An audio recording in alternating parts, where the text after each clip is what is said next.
जय माता दी, जय शमशान भैरव।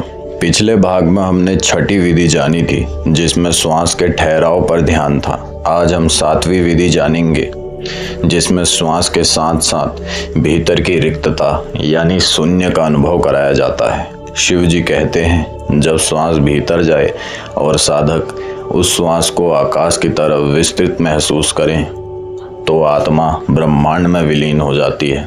कल्पना कीजिए, आप शांत बैठे हैं और श्वास ले रहे हैं। जैसे जैसे श्वास भीतर जाती है वैसे वैसे आप महसूस करें कि भीतर एक विशाल आकाश खुल रहा है। शिव जी पार्वती जी से कहते हैं, देवी, इस आकाश में सीमाएं नहीं है। जो साधक श्वास को भीतर जाते हुए इसी अनंत शून्य से जोड़ देता है वह धीरे धीरे अपने अस्तित्व को भी उसी शून्य में लीन कर देता है। यही आकाश, यही शून्यता ही ब्रह्म है और यही साधना साधक को धीरे धीरे आत्मा और ब्रह्म के मिलन का अनुभव करवाती है। तो इस सातवीं विधि में करना क्या होगा?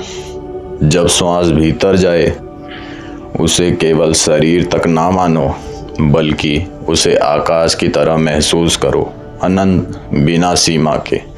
श्वास भीतर जा रही है, साधक उसे हृदय, फेफड़े, शरीर तक सीमित ना करें बल्कि कल्पना करें कि वह श्वास अनंत आकाश में फैल रही है। जैसे शरीर एक पात्र है और उसमें आकाश भरा जा रहा हो। शिव जी कहते हैं, इस अनुभव से साधक की सीमाएं मिट जाती हैं। धीरे धीरे मैं और ब्रह्मांड का भेद समाप्त हो जाता है। ये साधना हमें सिखाती है कि वास्तव में हम केवल शरीर तक सीमित नहीं हैं। हमारा अस्तित्व असीम है, आकाश के समान। अब अभ्यास के रूप में समझिए। आराम से किसी शांत कोने में बैठें, रीढ़ की हड्डी को सीधा करें, आंखें बंद करें और धीरे धीरे श्वास भीतर लें। जैसे जैसे श्वास अंदर जाती है महसूस करें एक विशाल आकाश भीतर फैल रहा है। अब उस आकाश को अनंत मानकर उसमें खो जाएं।